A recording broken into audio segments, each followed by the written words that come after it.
ड्रामे की स्टार्टिंग होती है और हम एक लड़के को देखते हैं जो कि रात के समय एक घर के अंदर जाने की कोशिश कर रहा होता है। उसके पास चाबी नहीं होती है, इसलिए वो दरवाजे के लॉक को तोड़ देता है और अंदर चला जाता है। खजाना है, इसलिए वो यहाँ की तलाशी ले रहा था। वैसे उस लड़के को तो यहाँ पे कोई खजाना नहीं मिलता है, लेकिन उसे इस घर के अंदर एक बड़ा सा अजीब सा फ्रिज मिलता है। जब वो उस फ्रिज को ओपन करता है तब वो देखता है कि उस फ्रिज के अंदर तो एंशिएंट टाइम का मॉडल बना हुआ है। ये देखकर लड़का जब और भी नजदीक से देखता है तब वो देखता है कि इसके अंदर तो छोटे छोटे लोग हैं और फ्रिज के अंदर वाली दुनिया में तो एक पर्सन बिल्कुल उसी के जैसे दिखता है। ये देखकर ये लड़का एक्साइटेड हो जाता है और उस पर्सन को टच कर देता है।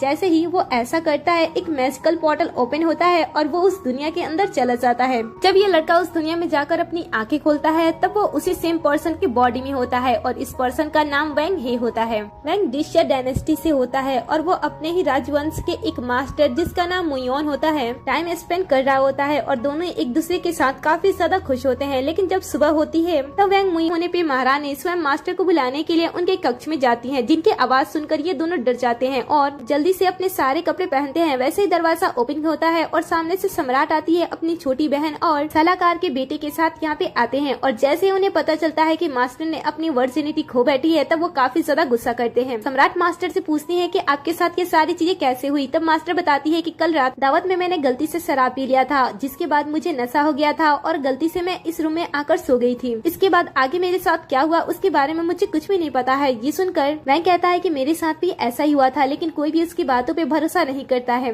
इनफैक्ट जो सम्राट की बहन होती है प्रिंसेस, वो वैंग पे काफी गुस्सा करती है क्योंकि वो उसकी फियोंसे थी और वो उसे कहती है कि तुम्हारा घर तो यहाँ पे नहीं है, तुम्हें राजमहल में रुकने की क्या जरूरत थी, तुम अपने घर क्यों नहीं चले गए थे। सलाहकार का बेटा यू भी वैंग पे इल्जाम लगाने लगता है और कहता है कि जैसे तुम्हारे पिताजी थे बिल्कुल तुम वैसे ही हो। तुम्हारी शादी प्रिंसेस के साथ तय की गई थी, लेकिन फिर भी तुम हमारे मास्टर की जिंदगी बर्बाद कर दी है और इनके साथ पूरे राज्य की भी जिंदगी तुमने बर्बाद कर दी। प्रिंसेस भी काफी गुस्से में होती है और सम्राट से कहती है कि मैं एक ऐसे लड़के के साथ शादी नहीं करना चाहती हूँ जो कि मेरे साथ पहले ही मुझे इतना बड़ा धोखा दे दिया। ये सुनकर वैंग को भी इन दोनों पे डाउट होता है। वो सोचता है कि आखिर मैं शराब पीता नहीं हूँ तो मुझे शराब किसने पिलाया और मास्टर के कमरे में मुझे कौन लेकर आया। ये किसी न किसी की चाल हो सकती है। इधर मास्टर को भी काफी ज्यादा बुरा लग रहा होता है, इसलिए वो सम्राट से सॉरी बोलती है और कहती है कि मुझे माफ कर दीजिए, आपने इतनी बड़ी जिम्मेदारी मुझे दी थी लेकिन मैं इसे अच्छी तरीके से निभा नहीं पाई। यू कहता है कि इसमें मास्टर की कोई भी गलती नहीं है, सारी की सारी गलती वैंग की है और इसी की वजह से हमारे राज्य के ऊपर पता नहीं कहां से तेज सी रोशनी पड़ रही है। ऐसा लग रहा है कि हमारे राज्य के ऊपर कोई बड़ी मुसीबत आने वाली है। ये सुनकर सभी बाहर जाते हैं और उस तेज सी रोशनी को देखते हैं। महारानी को भी ये सारी चीजें देखकर बिल्कुल भी अच्छा नहीं लगता है, इसीलिए वो वैंग को कारागार में बंद करने के लिए कह देती है। सैनिक आते हैं और उसे वहाँ से लेकर जाने लगते हैं।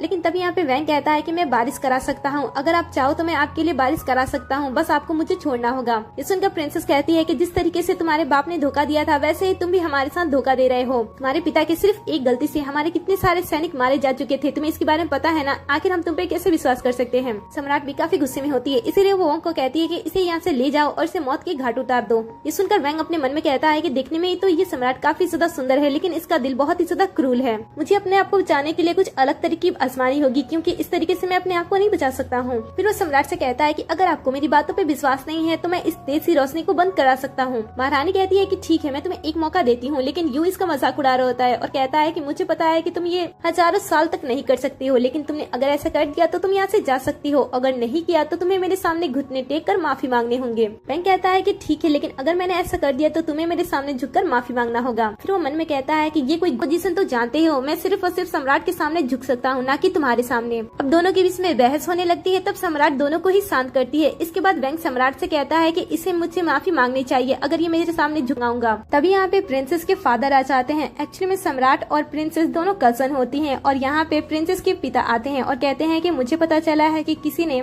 बारिश कराने की प्रार्थना में बाधा डालने की कोशिश की है, मैं उसे जान से मार डालूंगा। ये सुनकर यू कहता है कि जरूर, आपको उसे जरूर जान से मारना चाहिए। आपको पता है बाधा डालने की जो पर्सन कोशिश कर रहा है वो कोई और नहीं बल्कि वैंग है। ये सुनकर राजा गुस्सा हो जाते हैं और कहते हैं कि तुम्हें यू जैसा बनना चाहिए और फिर वो यू की तारीफ करने लगते हैं। वैंग देखता है कि प्रिंसेस भी यू की तारीफ कर रही है और वो उसके काफी क्लोज है। ये सारी चीजें देखकर वैंग समझ जाता है कि उस रात जो कुछ भी हुआ था, ड्रिंक के साथ जो कुछ भी छेड़खानी की गई थी, ये शायद इसी दोनों ने की होगी, क्योंकि इन्हें देखकर ऐसा लगता है कि शायद ये दोनों एक दूसरे को पसंद करते हैं और राजा भी चाहते हैं कि ये दोनों एक दूसरे से शादी कर ले, इसीलिए ये मेरे लिए इतने सारे प्रॉब्लम क्रिएट कर रहे हैं। वैसे कोई नहीं, मैं तो आसानी से बारिश करा सकता हूँ, मुझे अब इन दोनों से बदला लेना होगा क्योंकि ये लोग मुझे फंसाने की कोशिश कर रहे थे और इन्होंने मोयोन को भी फंसाने की कोशिश की। फिर वो यू से कहता है कि हम दोबारा शर्त क्यों नहीं लगा देते हैं, अगर मैं इस बार जीतता हूँ तो तुम्हें मेरे सामने झुककर माफी मांगनी होगी और अपने आप को 88 थप्पड़ लगाने होंगे। ये सुनकर यू कहता है कि हाँ क्यों नहीं। तभी प्रिंसेस कहती है कि अगर तुम हार जाती हो तो तुम्हारे साथ क्या होगा, तुम्हें पता है अगर तुम हारते हो तो हमारा शर्त ये है कि तुम्हें जान से मार देना चाहिए। ये सुनकर सम्राट सबको शांत कराती है और कहती है कि अब सभी हमारे राज्य के लिए इम्पोर्टेंट पर्सन है। वेंग हमारे अच्छे सिपाही का बेटा है जो कि आगे चलकर सब कुछ सही रहा तो यहाँ का सलाहकार बन सकता है और यू हमारे सलाहकार का ही बेटा है। अगर गलती हुई तो हमारे लोग ही मारे जाएंगे, इसीलिए आप सब सोच समझ के डिसीजन लीजिए। वेंग कहता है कि मैं इस शर्त के लिए राजी हूँ और यू भी कहता है कि मैं भी इस शर्त के लिए राजी हूँ क्योंकि वो अपने पिता की तरह अगला सलाहकार बनना चाहता था। लेकिन सम्राट वेंग को अगला सलाहकार बनाना चाहती थी, लेकिन यू अगला सलाहकार बनना चाहता था अपने पिता की तरह, इसलिए वो वेंग के लिए प्रॉब्लम्स क्रिएट कर रहा होता है। सीन कट होता है और अगले हफ्ते भाग गए होंगे, लेकिन मानना पड़ेगा तुम यहाँ पे आ गए, लेकिन आने के बाद भी तुम्हारा आज कुछ भी नहीं होने वाला है क्योंकि यू ने तुम्हारे लिए एक अच्छा सा कॉम्पिटिटर लाया है। फिर यू सामने आता है और टेम्पल के गुरु को सबसे इंट्रोड्यूस कराता है और उनके बारे में बताता है कि वो कितने ज्यादा ताकतवर हैं। यू गुरु के बारे में बताता है और कहता है कि कुछ साल पहले हमारे गुरु कुछ और जगहों पे गए थे जहाँ पे काफी समय से सूखा पड़ा था, लेकिन इन्होंने अपनी शक्तियों से उन सभी जगहों पे भारी बारिश कराई है, इसलिए मुझे इन पे पूरा का पूरा भरोसा है। और तुम अपने साथ किसे लाए हो, क्या तुम ही खुद बारिश कराने वाले हो? सुनकर वैंग कहता है कि तुम्हें मेरे बारे में ज्यादा सोचने की कोई जरूरत नहीं है और ये सुनकर दोनों के बीच में बहस स्टार्ट हो जाता है। कुछ ही देर के बाद यहाँ पे सम्राट आती हैं और सबको शांत करती हैं। सम्राट के साथ मोयोन मास्टर भी होती हैं और सभी लोग बारिश के लिए प्रे करे उससे पहले वो सम्राट से कहती हैं कि मैं एक बार फिर से ट्राई करना चाहती हूँ। ऐसा कहते हुए वो प्रार्थना वाली जगह पे जाती हैं, जहाँ पे जाने के बाद वो पूरे दिल से प्रार्थना करती हैं ताकि उनके राज्य में बारिश हो जाए, लेकिन यहाँ पे बारिश नहीं होता है। ये देखकर मोयोन मास्टर को भी काफी ज्यादा बुरा लगता है और वो सम्राट के सामने झुककर माफी मांगने लगती हैं और कहती हैं कि मुझे माफ कर दीजिए। पीछे से टेम्पल के गुरु भी ये सारी चीजें देख रहे होते हैं और मन ही मन काफी ज्यादा खुश हो रहे होते हैं क्योंकि वो यहाँ पे आने से पहले कुछ ऐसे मैजिक किए होते हैं जिस वजह से मोयोन की प्रार्थना गॉड तक नहीं पहुँच पा रही होती है और बारिश नहीं हो पा रही थी क्योंकि वो मोयोन मास्टर को हटाकर यहाँ के मास्टर बनना चाहते थे, इसलिए वो ये कर रहे थे और यू का साथ दे रहे थे। आम जनता जिन्हें इन सभी प्लान्स के बारे में पता नहीं होता है वो मास्टर मोयोन को ही जज करने लगते हैं और उसे काफी सारी बातें सुना रहे होते हैं। ये सुनकर मास्टर मोयोन को काफी बुरा लग रहा होता है कि वो अपने राज्य के लिए कुछ भी नहीं कर पा रही है। तभी यू भी सामने आ जाता है और सम्राट से कहता है कि सम्राट मास्टर में वो बात नहीं रही जिससे वो बारिश करा सकती है, इसलिए आप उन्हें छोड़िए। जिसे मैं लाया हूँ बारिश कराने के लिए आप उसे एक मौका जरूर दें। ये सुनकर टेम्पल के पुजारी सामने आते हैं और वो भी मास्टर मोयोन को नीचे दिखाने की कोशिश करने लगते हैं और कहते हैं कि देवताओं ने इनको इतना बड़ा मौका दिया था कि वो देवताओं से जुड़े रहे, लेकिन इन्होंने इतनी बड़ी गलती करके देवताओं से अपना राब्ता तोड़ दिया है। ऐसे वो कई सारी बातें करके मास्टर मोयोन को नीचा दिखाने की और इसे बहुत ही ज्यादा बुरा फील कराने की कोशिश कर रहे होते हैं। ये सारी चीजें देखकर वैंग सामने आता है और सबको रोकता है और कहता है कि इसमें मास्टर मोयोन की कोई भी गलती नहीं है। सबको देखकर मास्टर रोकती हैं और टेम्पल के गुरु को एक मौका देती हैं और कहती हैं कि पहले आप जाकर प्रार्थना कर सकते हैं। ये सुनकर टेम्पल के गुरु आगे आते हैं और प्रार्थना वाली जगह पे जाते हैं। ये देखकर सभी लोग छाते के अंदर पहले से ही आ जाते हैं क्योंकि उन्हें विश्वास होता है कि टेम्पल के गुरु बारिश कराकर ही दम लेंगे, इसीलिए सभी लोग पहले से ही छाते के अंदर आ जाते हैं और टेम्पल के गुरु सामने आते हैं और अपना प्रेयर स्टार्ट कर देते हैं। वो धीरे धीरे अपने मैजिक का यूज करना स्टार्ट करते हैं और आसमान में उसका असर दिखना स्टार्ट भी हो जाता है। धीरे धीरे आसमान घने बादलों से घिरने लगता है और चारों तरफ बिजली कड़कने लगती है। ऐसा लगता है कि कुछ ही देर के अंदर भारी बारिश होने लगेगी,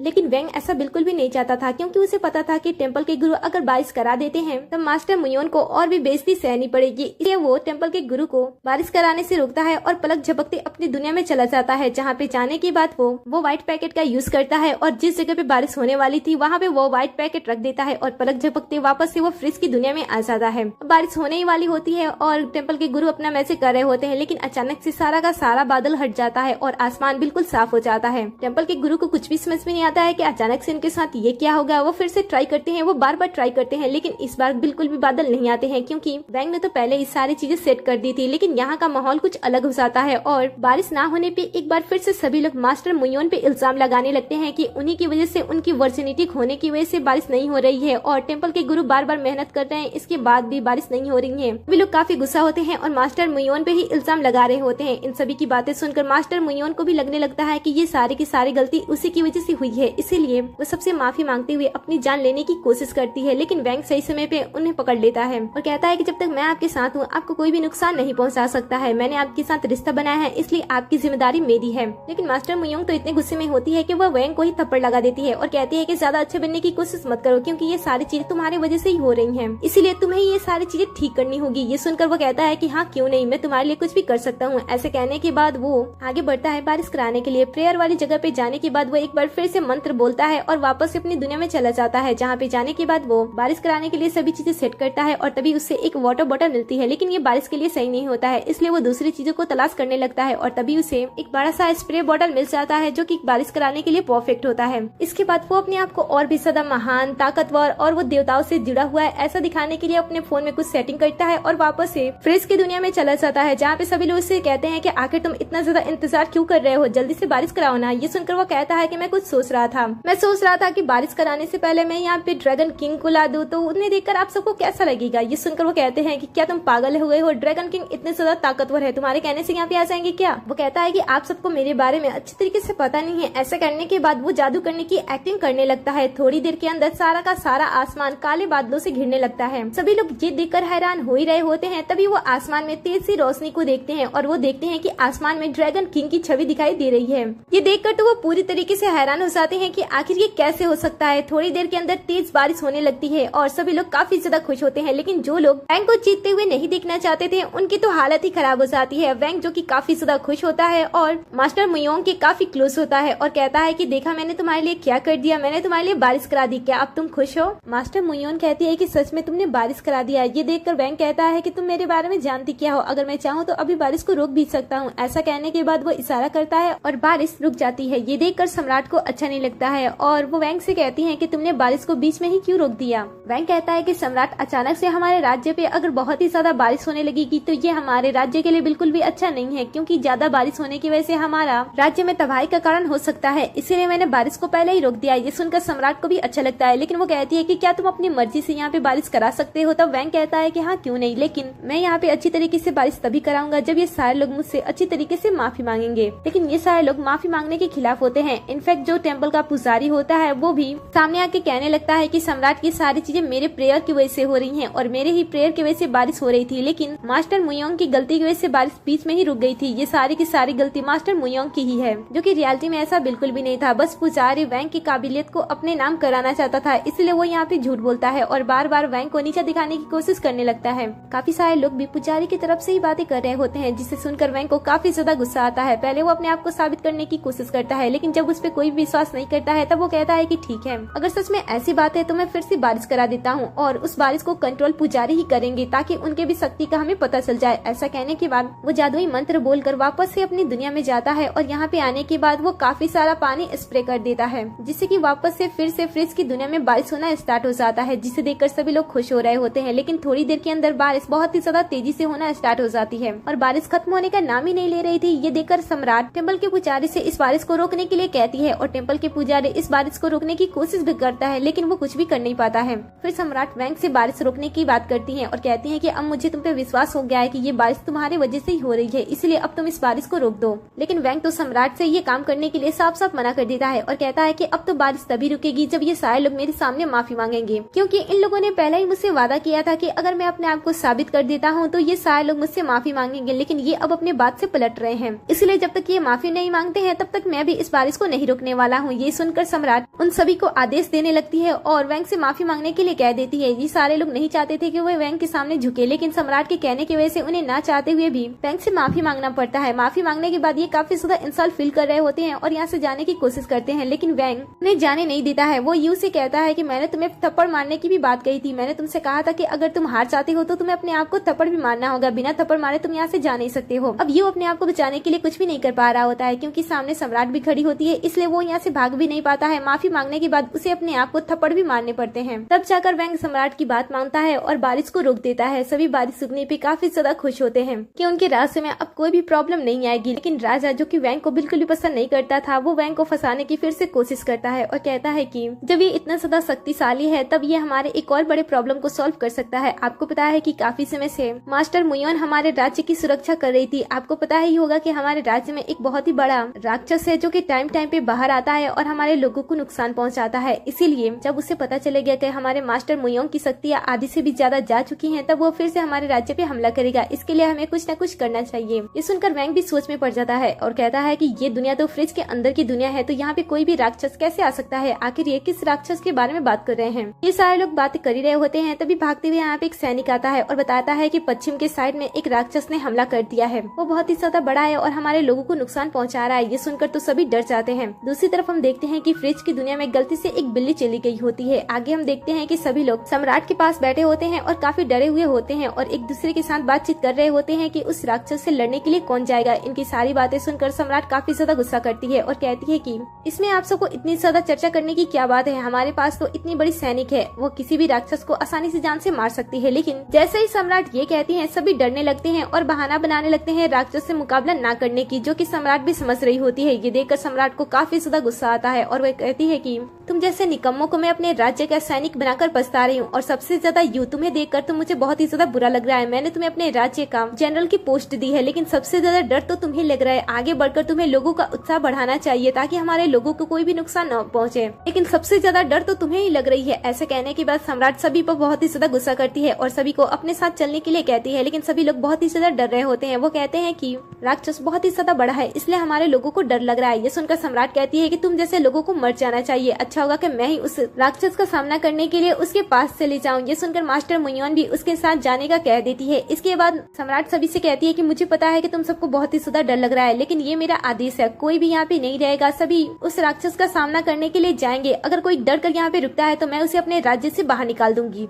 नेक्स्ट सीन में हम सभी को राक्षस की तरफ जाते हुए देखते हैं। जब वो राक्षस के नजदीक होते हैं देखकर वो वहीं पे रुक जाते हैं और देखते हैं कि सामने एक जाइंट बिल्ली है। ये देखकर सम्राट कहती है कि देखने से तो ये बिल्ली लग रही है, लेकिन ये इतनी ज्यादा बड़ी क्यों है, इसके सामने तो हम उसके चींटी के बराबर दिखाई दे रहे हैं। लेकिन कोई नहीं, अगर ये हमारे लोगों को नुकसान पहुंचाने की कोशिश कर रही है तो हमें इसे भी खत्म कर देना चाहिए। ऐसा कहते हुए वो आगे बढ़ने ही वाले होते हैं, लेकिन तभी यहाँ पे एक मास्टर आ जाते हैं जिन्हें यहाँ पे राजा ने बुलाया होता है। मास्टर यहाँ पे आने के बाद सम्राट को हेलो बोलते हैं और कहते हैं कि मुझे पता चला है कि आपके मास्टर मुयोन की जादुई शक्तियाँ जा चुकी है, इसलिए वो राक्षस का सामना नहीं कर सकती है, इसलिए मैं यहाँ पे आया हूँ। वैसे जो आप सबको आसमान में दिखाई दे रहा है वो कोई राक्षस नहीं है, वो तो एक बुरी आत्मा है जो कि आपके राज्य को कब्जा करने की कोशिश कर रही है। ऐसा कहते हुए वो अपना मैजिक करता है और उसे रोकने की कोशिश करता है, लेकिन ये सारी बातें सुनकर वैंग मन ही मन मुस्कुरा रहा होता है और कहता है कि एक प्यारी सी बिल्ली को बुरी आत्मा में बदल दिया। दूसरी तरफ राजा भी ये सारी चीज शांत होकर देख रहा होता है और कहता है कि आज अगर इस मास्टर ने मेरी बात मानते हुए इस राक्षस को अगर यहाँ से हटा देता है तो मास्टर मुयोन की जगह ये पा सकता है और उसके बाद मैं जो चाहे वो करा सकता हूँ। मास्टर जो कि मैजिक करते हुए हवा में उड़ता है और उस बिल्ली को शांत करने की कोशिश करने लगता है, लेकिन बिल्ली उसे धक्का दे देती है जिस वजह से वो सीधा नीचे गिर जाता है। सभी ये देखकर डर जाते हैं। इसके बाद मास्टर कहता है कि मैं ताबीज को उसके ऊपर लगा नहीं पा रहा हूँ, इसके लिए मुझे तीर की जरूरत होगी। ये सुनकर सम्राट कहती है कि ठीक है, और उसके बाद वो अपने तीर को सामने करती है जिसके अंदर ताबीज लगी होती है और उसके बाद वो उस तीर को बिल्ली के ऊपर चलाती है, लेकिन ये छोटी सी तीर बिल्ली का कुछ भी बिगाड़ नहीं पाती है। ये देखकर सम्राट अपने सैनिकों को भी आगे भेजती है और सैनिक उसे रोकने की कोशिश करते हैं, लेकिन इतने सारे सैनिक भी उस बिल्ली का सामना नहीं कर पाते हैं। ये देखकर सम्राट कहती है कि अब मुझे ही आगे बढ़ना होगा और उस बड़ी सी बिल्ली से मुझे ही अपने राज्य के लोगों को बचाना होगा। लेकिन तभी यहाँ पे मास्टर मुयोन आ जाती है और उसे रोकते हुए कहती है कि मेरे रहते हुए आपको आगे बढ़ने की कोई जरूरत नहीं है, अगर आपको आगे जाना है तो मेरे बाद ही जाना, क्योंकि आपसे पहले मैं उसे रोकने की कोशिश करूंगी। अगर मैं उसे नहीं रोक पाती हूँ तो फिर आप आगे जाना। ऐसा कहते हुए वो आगे आने की कोशिश करती है, लेकिन वैंग सामने आ जाता है और मास्टर मुयोन को रोक देता है और कहता है कि जब तक मैं यहाँ पे हूँ तुम्हें आगे बढ़ने की जरूरत नहीं है, मैं उस बिल्ली को तुम्हारे लिए रोक सकता हूँ। मास्टर मुयोन उसे रोकती है और कहती है कि देखो मेरे पास मेरी कुछ शक्तियाँ हैं जिनसे मैं उस बिल्ली को रोक सकती हूँ, लेकिन वैंग उसे ऐसा करने से रोकता है और कहता है कि मेरे रहते हुए तुम्हें कुछ भी करने की कोई जरूरत नहीं है। वैसे मैं जब उस बिल्ली को हरा कर आऊंगा तो क्या तुम मुझसे शादी करोगी? इनकी बातें सुनकर प्रिंसेस कहती है कि ये प्यार वाली बात है, उसे हराने की बात कर लेना, अगर तुम्हें उसे हराना है तो पहले जाकर उसे हरा कर आओ। ये सुनकर वैंग कहता है कि ठीक है, वहाँ से आने के बाद ही मैं इस पे बात करूंगा। ऐसा कहते हुए वो धीरे धीरे बिल्ली की तरफ बढ़ने लगता है। सभी ये देखकर डर रहे होते हैं कि वैंग बिना किसी हथियार के मौत की तरफ बढ़ रहा है, लेकिन वैंग को किसी भी बात का कोई भी डर नहीं होता है। वो धीरे धीरे उस बिल्ली के पास आता है और उसे नर्म लहजे में उससे बात करता है। ये देखकर बिल्ली भी उसे अपने हाथों में उठा लेती है, लेकिन ये सारी चीज देखकर सभी लोग काफी ज्यादा डर रहे होते हैं। उन्हें ऐसा लग रहा होता है कि बिल्ली उसे खा ही जाएगी, लेकिन ऐसा नहीं होता है। बिल्ली वैंग को अपने पास ले जाती है और वैंग उसे बहुत ही अच्छी तरीके से सहलाते हुए उसे बात करता है, जिस वजह से बिल्ली भी शांत हो जाती है और थोड़ी देर उसके साथ समय बिताने के बाद वापस से वैंग को वो नीचे उतार देती है। ये देखकर तो सभी काफी खुश होते हैं, लेकिन दूसरे ही पल वह वैंग को जज करने लगते हैं और कहते हैं कि हमने तुम्हें वहाँ पे भेजा था उस राक्षस को खत्म करने के लिए, ना कि उसके साथ टाइम स्पेंड करने के लिए। सुनकर वो कहता है कि मैंने बिल्ली से बात कर लिया है, वो थोड़ी देर के अंदर यहाँ से चली जाएगी। और उसके बाद वो मैसी करके वापस से अपनी दुनिया में जाता है, जहाँ पे जाने के बाद वो छोटी सी प्यारी सी बिल्ली को उस फ्रिज की दुनिया से बाहर निकाल देता है और वापस से फ्रिज की दुनिया में चला जाता है। और तभी वो प्यारी सी बिल्ली भी गायब हो जाती है। ये देखकर सभी काफी हैरान होते हैं, लेकिन बहुत ही ज्यादा खुश भी होते हैं।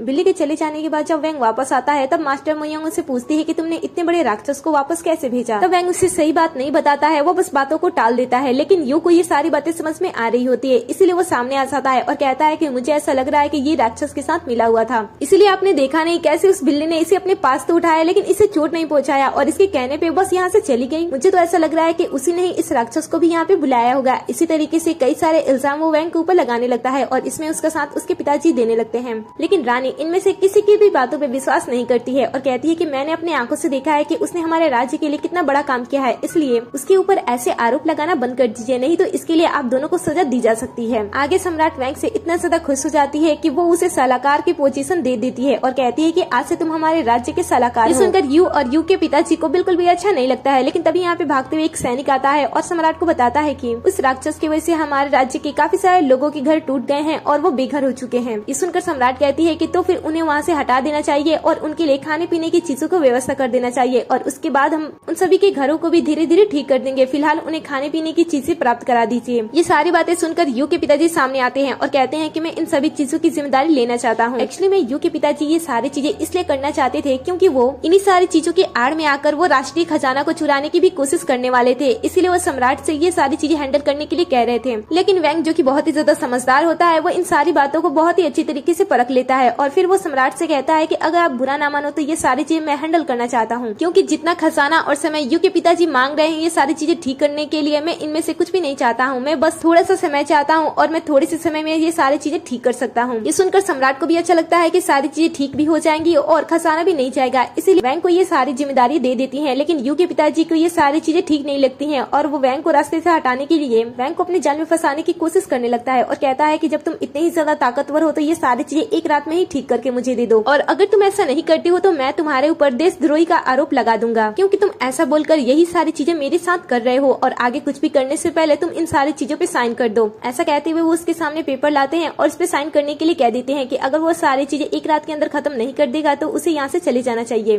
वैंग कहता है कि ठीक है और इसके बाद वो आराम करने के लिए जाने लगता है। ये देखकर सम्राट उसे कहती है कि तुमने इतना बड़ा काम अपने हाथ में लिया है तो तुम्हें अभी से ही सारी चीजें स्टार्ट कर देनी चाहिए। लेकिन वैंग कहता है कि मेरे पास अभी बहुत ही ज्यादा समय है और ऐसा कहते हुए वो अपने घर की तरफ निकल जाता है। उसे जाते हुए देखकर यू और यू के पिताजी आपस में प्लान बनाते हैं कि उसे उसके काम में सफल नहीं होने देना है। सीन कट होता है और अगले सीन में हम वैंग को उसके घर पे देखते हैं, जहाँ पे जाने के बाद वो वापस से जादुई मंत्र बोलता है और अपनी दुनिया में वापस चला जाता है। यहाँ पे आने के बाद वो सभी घरों को एक एक करके ठीक करने लगता है, लेकिन तभी वो देखता है कि इनमें से एक घर बुरी तरीके से टूटा हुआ है। फिर वो घर में ग्लू ढूंढता है और जब उसे मिल जाती है तब वो टूटे हुए घर को अच्छी तरीके से जोड़कर वापस से सभी चीजें सेट कर देता है और फिर वो अपनी दुनिया में चला जाता है। थोड़ी देर के अंदर यहाँ पे भागते हुए एक पर्सन आता है और वैंग से कहता है कि तुमने इतनी बड़ी जिम्मेदारी उठा ली है और तुम यहाँ पे आराम कर रहे हो, तुम्हें जाकर अपना काम पूरा करना चाहिए। ये सुनकर वैंग कहता है कि मैंने सभी चीजों को पहले ही सेट कर दिया है, चलो हम साथ में चलकर सभी चीजों को देखते हैं। ऐसा कहने के बाद जैसे वो अपने घर का दरवाजा खोलता है वो अपने सामने यू के साथ काफी सारे सैनिकों और प्रिंसेस को भी देखता है। वो सबसे पूछता है कि आप सब यहाँ पे क्या कर रहे हो। तब यू कहता है कि तुम इतनी बड़ी जिम्मेदारी हाथ में लेने के बाद कहीं भाग ना जाओ, बस यही देखने के लिए तुम्हारे पास आए हैं। वैसे तुम्हें सम्राट बुला रही है क्योंकि तुमने सभी चीजें पहले सेट कर दी होगी ना, तुम्हारा समय भी अब खत्म हो गया है तो हम सभी लोग साथ में जाकर वो सारी चीजें देखना चाहते हैं। ये सुनकर वैंग कहता है कि हाँ क्यों नहीं, और सभी उस तरफ जाने लगते हैं। कुछ दूर जाने के बाद सम्राट और मास्टर मुयोन भी उन्हें मिल जाती है और सभी साथ में आगे बढ़ने लगते हैं। आगे बढ़ने पे उन्हें लोग भी मिलते हैं जो कि उनके साथ ज्वाइन हो जाते हैं और साथ में उस जगह पे जाने लगते हैं। जब वो देखते हैं कि सभी घर पहले से भी ज्यादा अच्छी तरीके से सेट है तो पहले उन्हें तो विश्वास ही नहीं होता है कि सारी चीजें एक रात में ही कैसे हो सकती हैं। फिर वो वैंग से पूछते भी हैं, सम्राट भी उससे पूछती है कि तुमने ये सारी चीजें एक रात में कैसे कंप्लीट कर दी है।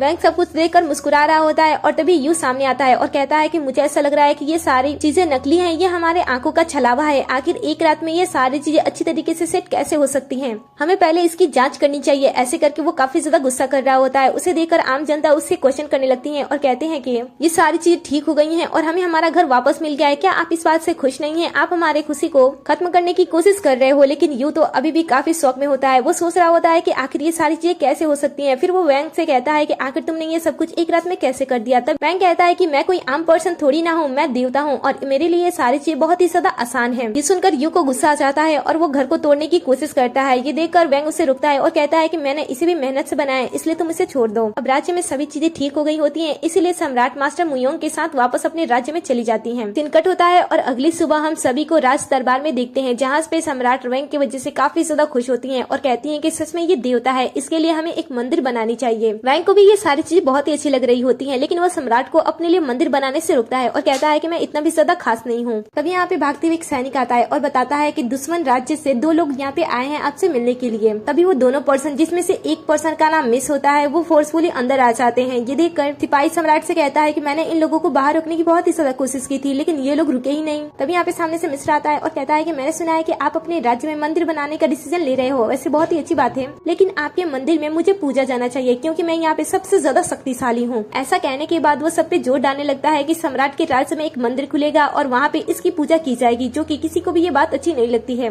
लेकिन ये जो मिस्र होता है वो सम्राट के लोगों के साथ साथ सम्राट की भी बेइज्जती करने लगता है, जो कि वैंग को बिल्कुल भी पसंद नहीं आता है और वो सामने आकर मिस्र को एक लात मार देता है, जिस वजह से मिस्र को बहुत ही ज्यादा गुस्सा आता है और फिर वो सबको और भी ज्यादा घटिया बातें करने लगता है और कहता है कि अगर मुकाबला ही करना है तो सामने आकर लड़ो। इस तरीके से अचानक से वार करने में क्या शाबाशी है, अगर लड़ना ही है तो सामने आकर लड़ो ना। कोई भी दुश्मन राजा के साथ इसमें कोई भी मुसीबत नहीं मोल लेना चाहता था, इसीलिए वो सभी चीजें शांति से हैंडल करना चाहते थे। लेकिन मिस्र जो होता है वो यहाँ के लोगों को उकसाने की बहुत ही ज्यादा कोशिश करने लगता है, इसीलिए यहाँ का जो एक छोटा सा जनरल होता है उसे इन सारी चीजों से बहुत ही ज्यादा बुरा लगता है और वो मिस्र को जान से मारने की कोशिश करता है और चाकू से इस पे हमला करता है। लेकिन मिस्र के पास जादुई शक्तियाँ होती हैं जिससे वो अपने आप को बचा लेता है। इसके बाद वो इतना ज्यादा गुस्सा हो जाता है कि वो उस पर्सन को बहुत ही बुरी तरीके से मारता है और इसके बाद वो उसके सर के पूरे बाल को फिर वो उसी चाकू से उसके सभी बालों को काट देता है और कहता है कि मेरा सामना करने से पहले 1000 बार सोच लेना। छोटे जनरल को ये सारी चीजें बहुत ही ज्यादा अपमानजनक लगती है, इसलिए वो इस अपमान को सह नहीं पाता है और खुदकुशी कर लेता है। मास्टर मुयोन को अब ये सारी चीजें बिल्कुल भी पसंद नहीं आ रही होती है, इसीलिए वो उसे लड़ने के लिए सामने आ जाती हैं और मिस्र का सामना करने लगती हैं। दोनों के बीच में युद्ध होने लगता है, लेकिन मिस्र काफी ज्यादा शक्तिशाली होता है, इसलिए वो मास्टर मुयोन को इतना जोरदार पंच मारता है कि मास्टर मुयोन सीधा दरबार से बाहर आ जाती है। ये देखकर वैंग फटाक से उसके पास आता है और उसे संभालता है। फिर मिस्र अपनी शक्तियों का प्रदर्शन करने लगता है और बताता है कि वो कितना ज्यादा शक्तिशाली है, इसीलिए यहाँ पे उसका पूजा करनी चाहिए। अगर यहाँ के लोग उसका पूजा नहीं करेंगे और यहाँ पे मंदिर बनाने के बाद उसकी तस्वीर नहीं रखेंगे तो वो सबको अपने पैरों के नीचे कुचल देगा। इस तरीके से वो सबको धमका रहा होता है। जो छोटे दिल वाले होते हैं वो तो इतने से में ही डर जाते हैं और कहते हैं कि हम तुम्हारी पूजा करेंगे, हम यहाँ पे तुम्हारी तस्वीर भी लगाएंगे, लेकिन तुम यहाँ पे किसी को भी नुकसान ना पहुँचाओ। लेकिन वैंग इन सारी चीजों के लिए बिल्कुल भी राजी नहीं होता है। वो कहता है कि अगर ऐसी बात है तो मैं ही तुम्हारा मुकाबला क्यों नहीं कर लेता हूँ। मिस्र कहता है कि ठीक है, मैं तुमसे मुकाबला तो कर लूंगा, लेकिन थोड़ी देर के अंदर तुम मेरे पैरों के नीचे आ जाओगे, इसलिए अच्छा होगा कि तुम मुझसे माफी मांग लो और अपने बालों को भी कटवा लो और साथ ही इस खूबसूरत सी लड़की को मेरे साथ भेज दो। अगर ऐसा करते हो तो मैं तुम्हारे राज्य को बख्श दूंगा और यहाँ से इस लड़की को लेकर चुपचाप यहाँ से चला जाऊंगा। ये सुनकर तो वैंग को काफी ज्यादा गुस्सा आता है और वो मिस्र से कहता है कि ठीक है, अच्छा होगा कि हम दोनों के बीच में, और सीधा मिस्र के ऊपर गिराते हुए वापस से फ्रिज वाली दुनिया में आ जाता है। यहाँ पे आने के बाद वो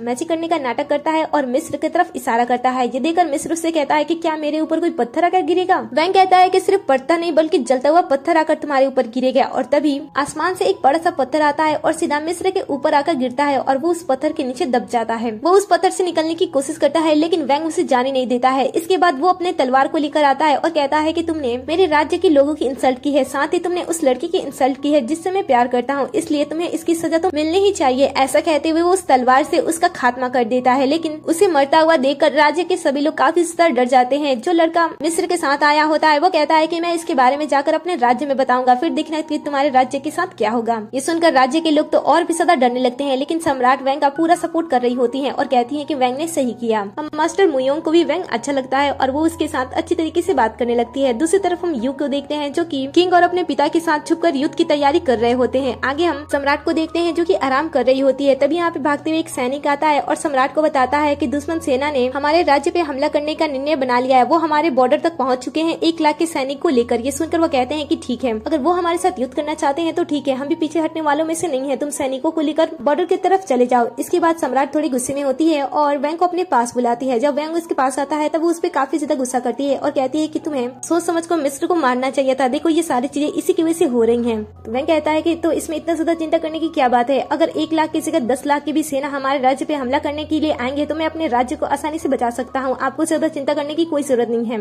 ये सुनकर सम्राट उससे पूछती है कि तुम ये सारी चीजें अच्छी तरीके से हैंडल कैसे कर सकते हो। तब सम्राट उससे कहता है कि जब वक्त आएगा तो मैं सारी चीजें आपको बता दूंगा। ऐसा कहने के बाद वो वहाँ से चला जाता है। नेक्स्ट सीन में हम देखते हैं कि सम्राट और मास्टर मुयोन अपने राज्य में टहल रही होती हैं। तभी भागते हुए एक सैनिक आता है और कहता है कि किंग और यू की फैमिली देशद्रोही है। ऐसा कहते हुए वो डरते हुए वहाँ से भागकर चला जाता है। ये सुनकर उन दोनों को समझ में नहीं आता है कि आखिर क्या हो रहा है। तभी वो सामने से काफी सारे सैनिकों को अपनी तरफ आते हुए देखते हैं। यहाँ पे प्रिंसेस, यू और इनके पेरेंट्स भी होते हैं। राजा कहता है कि मैं काफी समय से इंतजार कर रहा हूँ कि कब मैं यहाँ के सम्राट बनूं। मेरे लोग भी काफी समय से इंतजार कर रहे हैं कि यहाँ के सलाहकार बने, यहाँ के जनरल बने, लेकिन तुम्हारी वजह से किसी का भी सपना पूरा नहीं हो रहा है। इसलिए अच्छा होगा कि तुम सम्राट की पोजीशन ही छोड़ दो, ताकि जो हम चाह रहे हैं वो खुशी खुशी हमें मिल जाए। ये सारे लोग मिलकर सम्राट के शासन को उनसे छीनना चाहते थे और इस समय यहाँ पे कोई भी सिपाही भी नहीं होता है जो कि सम्राट की मदद कर सके, क्योंकि सारे के सारे सिपाही तो बॉर्डर पर जाकर अपनी देश की रक्षा कर रहे होते हैं। दूसरी तरफ हम वैंग को देखते हैं जो कि आराम से सो रहा होता है, क्योंकि उसे इन सारी चीजों के बारे में कुछ भी पता नहीं होता है। तभी भागते हुए वो सिपाही उसके पास आता है और सभी चीजों के बारे में बता देता है कि किस तरीके से किंग और यू की फैमिली मिलकर सम्राट की पोजीशन को उससे छीनने की कोशिश कर रहे हैं। ये सुनकर वो जग जाता है और कहता है कि क्या ये सच है। वो कहता है कि हाँ, राजमहल में इस समय कोई भी सिपाही नहीं है और इसी का फायदा उठाकर वो सम्राट की पोजीशन को उनसे छीनने की कोशिश कर रहे हैं। दूसरी तरफ ये सारे लोग मिलकर अचानक से सम्राट पे हमला कर देते हैं, लेकिन मास्टर मुयोन उनकी हिफाजत करने के लिए सामने आती है और सभी सैनिकों से लड़ने लगती है, लेकिन ज्यादा देर तक वो सैनिकों को रुक नहीं पाती है और उन्हें चोट लग जाता है। तभी यहाँ पे रेडी होकर वैंग भी आ जाता है। वैंग को देखकर सभी कहते हैं कि हमें तो ऐसा लग रहा था कि तुम यहाँ से भाग गए होगे, लेकिन फिर भी तुम यहाँ पे आ गए हो। अपने पिता की तरह तुम भी हमारे जाल में फंस गए हो। तुम्हें पता है कि तुम्हारे पिता को किस तरीके से हमने खत्म किया था। छोड़ो, जाने दो, आज तुम्हें खत्म कर देंगे। वापस अपने पिता के पास आना और सारी चीजें तुम उन्हें से ही खुद पूछ लेना। ये सुनकर वो कहता है कि हाँ, क्यों नहीं, लेकिन ये अच्छा नहीं होगा कि आप लोग वहाँ पे जाकर मेरे पिताजी से अपनी गलतियों के लिए माफी मांग दो। तब ये लोग भी सुनकर ये हंसने लगते हैं। इसके बाद यू हमला करने के लिए आगे बढ़ता है, लेकिन मास्टर मुयोन उसे ये बंदी बना लेती है और कहती है कि जल्दी से अपने हथियार नीचे रख दो, नहीं तो मैं इसे खत्म कर दूंगी। लेकिन ये लोग डरते नहीं है, सैनिकों को इन पे हमला करने के लिए भेज देते हैं। जैसे ही सैनिक मिलकर इन पे हमला करने वाले होते हैं, वो किसी कांच के जैसी चीज से टकरा जाते हैं और वो उन्हें छू भी नहीं पाते हैं।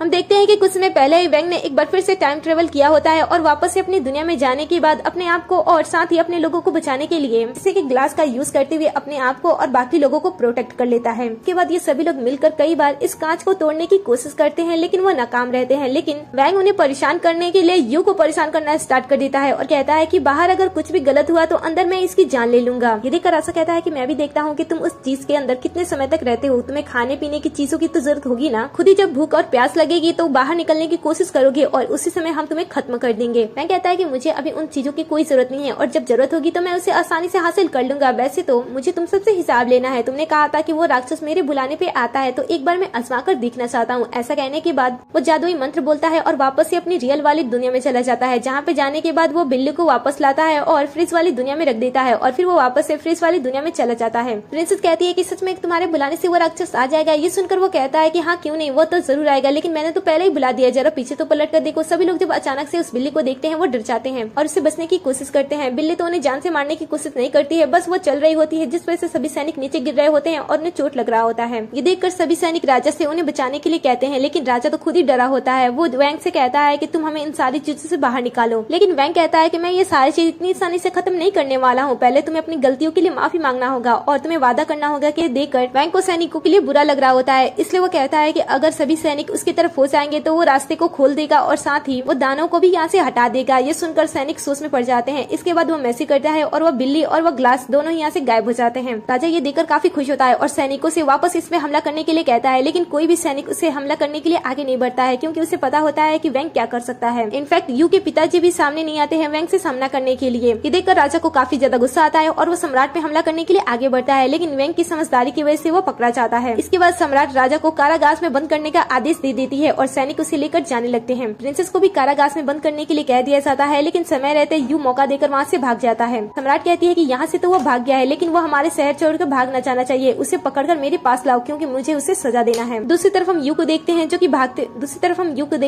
भागते हुए बॉर्डर पे चला जाता है, जहाँ पे जाने के बाद वो अपने अंकल से मिलता है और कहता है कि दरवाजे को खोल दो। ये सुनकर अंकल कहते हैं कि तुम इतनी बड़ी बात क्यों कह रहे हो? तुम्हें पता है ना कि दुश्मन राज्य के राजा ने हम पे हमला करने का प्लान बनाया। अगर मैं गेट को खोल देता हूँ तो वो हमारे राज्य पे हमला करके हमें सभी लोगों को जान से मार डालेंगे। ये सुनकर यू कहता है कि आपको पता है ना कि आप काफी समय से सैनिक में हो, लेकिन आपको मेरी बातों को मानना होगा। मैं आपको एक अच्छी पोस्ट दे सकता हूँ। अब इनकी बातों को सुनते हुए ये भी इसकी बातों को मान जाते हैं और कहते हैं कि ठीक है। जिस सीन कट होता है और दूसरी तरफ हम सम्राट को देखते हैं। यहाँ पे भागते हुए एक सैनिक आता है और बता देता है कि हमारे राज्य के दरवाजे को दुश्मन सेना ने तोड़ दिया है और हमारे राज्य में बुरी तरीके से वो घुस गए हैं, हमारे लोगों को भी जान से मार रहे हैं। ये सुनकर वो काफी ज्यादा घबरा जाती है, लेकिन फिर वो वैंग से कहती है कि क्या तुम यहाँ पे कुछ कर सकते हो? ये सुनकर वैंग कहता है कि हाँ, आप मुझे बस थोड़ा सा समय दे, मैं ये सारी चीज ठीक कर सकता हूँ। इतना कहने के बाद वो मैसेज करता है और वापस अपनी दुनिया में आ जाता है, जहाँ पे आने के बाद वो एक हेलीकॉप्टर को लेता है और उसे ऑन करने के बाद फ्रिज की दुनिया में रख देता है। दूसरी तरफ हम देखते हैं कि सभी लोग वैंग का इंतजार कर रहे रहे होते हैं कि वैंग किस तरीके से दुश्मन सेना को खत्म करेगा। तभी वो हेलीकॉप्टर को हवा में उड़ते हुए देखते हैं, जिसे देखकर वो हैरान हो जाते हैं क्योंकि उन्होंने आज से पहले ऐसी चीज कभी नहीं देखी थी। इनफैक्ट जो हेलीकॉप्टर के अंदर वैंग के साथ सिपाही भी होते हैं, उन्हें भी ये सारी चीजें काफी अच्छी लग रही होती है और वो वैंग से कह रहे होते हैं कि उनका हमेशा से ऐसे सपना था हवा में ऐसे उड़ने का, आज वो वैंग की वजह से सपना पूरा हो गया। सभी राज्य के लोग वैंग को हेलीकॉप्टर में जाते हुए देखकर काफी ज्यादा इम्प्रेस हो रहे होते हैं। दूसरी तरफ हम दुश्मन राज्य के राजा को देखते हैं, जो कि काफी खुश होता है क्योंकि उससे पता होता है कि थोड़ी देर के अंदर वो पड़ोसी राज्य को पूरी तरीके से खत्म कर देगा। लेकिन तभी यहाँ पे पड़ोसी राज्य से सैनिकों के साथ वैंग आता है और बड़े ही आराम से इनके राजा को खत्म कर देता है। राजा के सर को एक बॉक्स में रखता है और वापस से अपने शहर की तरफ जाने लगता है। दूसरी तरफ हम सम्राट को देखते हैं। दुश्मन राज्य को पता नहीं होता है कि उनका राजा मारा जा चुका है, फिर भी वो सम्राट के राज्य पे हमला करने के लिए अपनी 10,000 की सेना लेकर पहुंच जाते हैं। जहाँ पे आने के बाद वो सम्राट को हराने के बारे में बात कर रहे होते हैं कि वो सम्राट को किस तरीके से हराएंगे। सम्राट भी अपनी सारी सेना लेकर खड़ी होती है और तभी यहाँ पे वैंग की भी एंट्री हो जाती है। वैंग जब इतने सारे सैनिक को देखता है तब वो बिल्कुल भी डरता नहीं है। सम्राट उससे कहती है कि आखिर हम इतनी बड़ी सेना को किस तरीके से हराएंगे। वैंग कहता है कि आपको बिल्कुल भी सोचने की कोई जरूरत नहीं है। इसके बाद वो मैसेज करता है और वापस से अपनी दुनिया में चला जाता है। जहाँ पे जाने के बाद वो हेयर ड्रायर का यूज करता है और इसे ऑन करने के बाद फ्रिज की दुनिया में रख देता है जिस तरफ वो सारे सैनिक होते हैं। फिर वो फ्रिज की दुनिया में चला जाता है जहाँ पे वो सभी सैनिकों को उस तेज सी हवा से लड़ते हुए देखता है। सभी सैनिक काफी ज्यादा डर रहे होते हैं। कुछ सैनिक तो यहाँ से भाग जाते हैं लेकिन कुछ सैनिक अभी भी यहाँ पे खड़े होते हैं। ये देखकर वैंग फिर से अपनी दुनिया में चला जाता है। जहाँ पे जाने के बाद वो कुछ पटाखों को देखता है और फिर वो उसे दुश्मन सेना की तरफ जलाते हुए फेंक देता है और वापस से अपनी दुनिया में चला जाता है। दुश्मन सेना को इसके बारे में बिल्कुल भी पता नहीं होता है और तभी उनके तरफ गोली बारूदों से हमला होने लगती है, जिसे देखकर तो सैनिक अब और भी ज्यादा डर जाते हैं और वैंग उन्हें चिढ़ाना स्टार्ट कर देता है। फिर बाकी सभी सैनिक डर कर यहाँ से भाग जाते हैं और सम्राट की सेना जीत जाती है। इसके बाद सम्राट वैंग से पूछती है कि तुम हर बार ये सारी चीजें इतनी आसानी से खत्म कैसे कर देते हो। ये सुनकर वैंग उसे सच्चाई बताने के लिए जाता है लेकिन फिर वो कुछ सोचकर बीच में ही रुक जाता है। अगले सीन में हम मास्टर मुयोंग और वैंग को देखते हैं। इन दोनों के बीच में अब सभी चीजें ठीक हो गई होती हैं और ये दोनों एक अच्छे कपल की तरह एक साथ रहना स्टार्ट कर देते हैं। समय ऐसे ही बीतता है और आगे हमें कुछ दिन बाद का सीन दिखाया जाता है जहाँ पे हम एक पर्सन को देखते हैं जो कि भागते हुए एक घर के पास आता है और दरवाजे को ओपन करने की कोशिश कर रहा होता है। तभी दरवाजा ओपन होता है और सामने से एक मास्क लगा हुआ पर्सन बाहर निकलता है। दिन कट होता है और अगले सीन में हम सम्राट को देखते हैं। इन सारी चीजों के बारे में सम्राट को पता चल जाता है। तब सम्राट वैंग को सामने करती है और कहती है कि इसे भी बाकी चीजों की तरह आसानी से हैंडल कर लेना। ये सुनकर वैंग मुस्कुराता है और इसी सीन पे इस ड्रामे का दी एंड हो जाता है। आपको ये ड्रामा कैसा लगा मुझे कमेंट में जरूर बताना। अगर आपके पास भी ऐसा फ्रिज होता तो आप उसे खाने पीने की चीजों को रखने के लिए इस्तेमाल करते या फिर टाइम ट्रेवल के लिए, मुझे कमेंट में जरूर बताना। और जाने से पहले वीडियो को लाइक कर दे, साथ ही चैनल को भी सब्सक्राइब कर दे जिससे कि आप हमारे हर एक वीडियो से अपडेट रहो।